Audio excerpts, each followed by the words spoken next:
Singing, Soaring Lark. There was once on a time, a man who was about to set out on a long journey. At parting he asked his 3 daughters what he should bring back for them. Whereupon the eldest wished for pearls, the second wished for diamonds, but the third said, "Dear father, I should like a singing, soaring lark." The father said, "Yes, if I can get it, you shall have it," kissed all 3, and set out. Now, when the time had come for him to return home, he had brought pearls and diamonds for the 2 eldest.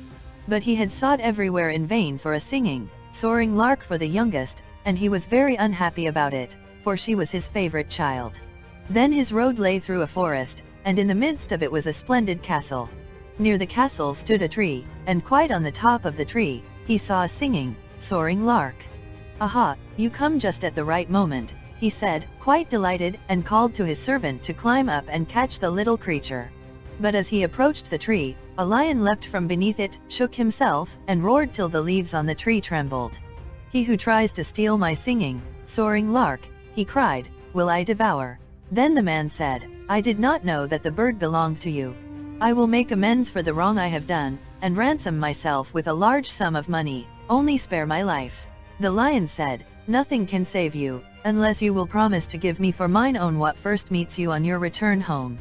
But if you will do that, I will grant you your life, and you shall have the bird for your daughter, into the bargain."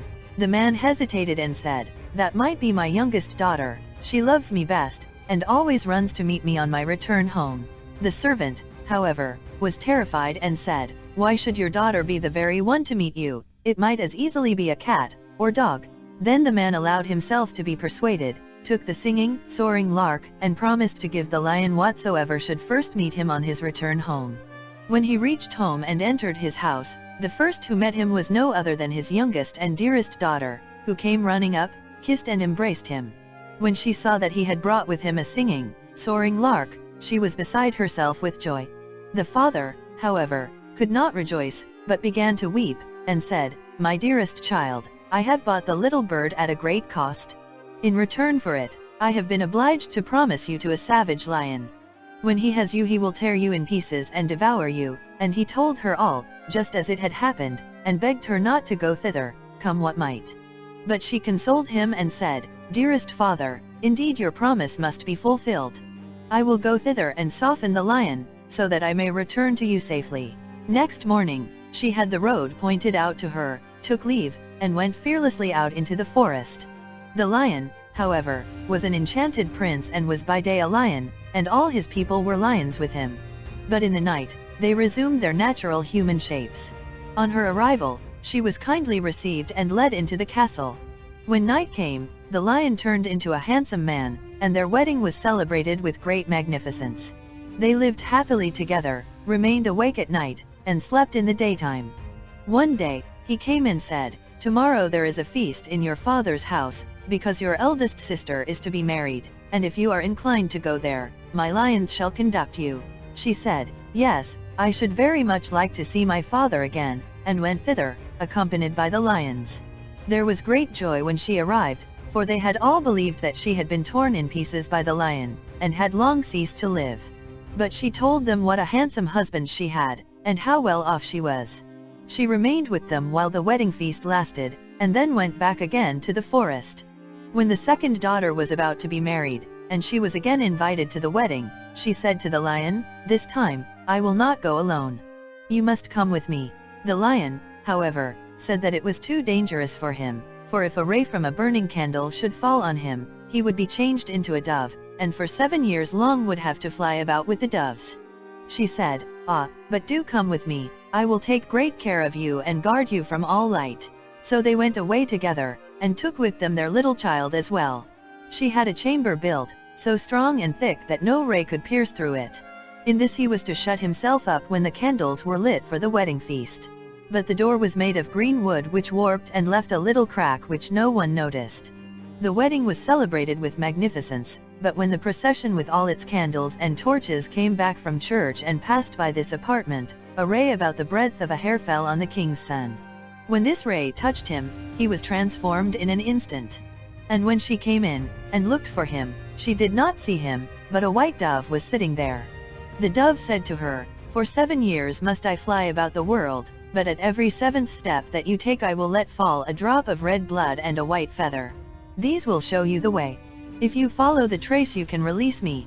Thereupon the dove flew out at the door, and she followed him. At every 7th step a red drop of blood and a little white feather fell down, and showed her the way. So she went continually farther and farther, in the wide world, never looking about her nor resting, and the 7 years were almost past. Then she rejoiced and thought that they would soon be delivered, and yet they were so far from it. Once when they were thus moving onwards, no little feather and no drop of red blood fell, and when she raised her eyes the dove had disappeared. And as she thought to herself, "In this no man can help me," she climbed up to the sun, and said to him, "You shine into every crevice, and over every peak. Have you not seen a white dove flying?" "No," said the sun, "I have seen none, but I present you with a casket. Open it when you are in sorest need." Then she thanked the sun, and went on until evening came and the moon appeared. She then asked her, "You shine the whole night through, and on every field and forest, have you not seen a white dove flying?" "No," said the moon, "I have seen no dove, but here I give you an egg. Break it when you are in great need." She thanked the moon, and went on until the night wind came up and blew on her. Then she said to it, "You blow over every tree and under every leaf. Have you not seen a white dove flying?" "No," said the night wind, "I have seen none, but I will ask the 3 other winds. Perhaps they have seen it." The east wind and the west wind came, and had seen nothing, but the south wind said, "I have seen the white dove. It has flown to the Red Sea, there it has become a lion again, for the 7 years are over. The lion is there fighting with a dragon. The dragon, however, is an enchanted princess." The night wind then said to her, "I will advise you. Go to the Red Sea, on the right bank are some tall reeds, count them, break off the 11th, and strike the dragon with it. Then the lion will be able to subdue it, and both then will regain their human form. After that, look round and you will see the griffin which is by the Red Sea. Swing yourself with your beloved, onto his back, and the bird will carry you over the sea to your own home. Here is a nut for you. When you are above the center of the sea, let the nut fall. It will immediately shoot up, and a tall nut tree will grow out of the water on which the griffin may rest, for if he cannot rest, he will not be strong enough to carry you across. If you forget to throw down the nut, he will let you fall into the sea." Then she went thither, and found everything as the night wind had said. She counted the reeds by the sea, and cut off the 11th, struck the dragon with it, whereupon the lion overcame it. Immediately both of them regained their human shapes. But when the princess, who had been the dragon, was delivered from enchantment, she took the youth by the arm, seated herself on the griffin, and carried him off with her. There stood the poor maiden, who had wandered so far and was again forsaken. She sat down and cried, but at last she took courage and said, "Still I will go as far as the wind blows and as long as the cock crows, until I find him." She went forth by long, long roads, until at last she came to the castle, where both of them were living together. There she heard that a feast was to be held, in which they would celebrate their wedding, but she said, "God still helps me," and opened the casket that the sun had given her. A dress lay therein as brilliant as the sun itself. So she took it out and put it on, and went up into the castle, and every one, even the bride, looked at her with astonishment. The dress pleased the bride so well that she thought it might do for her wedding dress, and asked if it was for sale. "Not for money or land," answered she, "but for flesh and blood." The bride asked her what she meant by that. Then she said, "Let me sleep a night in the chamber where the bridegroom sleeps." The bride would not, yet wanted very much to have the dress. At last she consented, but the page was to give the prince a sleeping draught. When it was night, and the youth was already asleep, she was led into the chamber. She seated herself on the bed and said, "I have followed you for 7 years. I have been to the sun and the moon, and the 4 winds, and have inquired for you and have helped you against the dragon. Will you, then, forget me?" But the prince slept so soundly that it only seemed to him as if the wind were whistling outside in the fir trees. When therefore day broke, she was led out again, and had to give up the golden dress. And as that had been of no avail, she was sad, went out into a meadow, sat down there, and wept. While she was sitting there, she thought of the egg which the moon had given her. She opened it, and there came out a clucking hen with 12 chickens all of gold. They ran about chirping, and crept again under the old hen's wings. Nothing more beautiful was ever seen in the world. She arose, and drove them through the meadow. The bride looked out of the window, and the little chickens pleased her so that she came down and asked if they were for sale. Not for money or land, but for flesh and blood. Let me sleep again in the chamber where the bridegroom sleeps. The bride said, yes, intending to cheat her as on the former evening.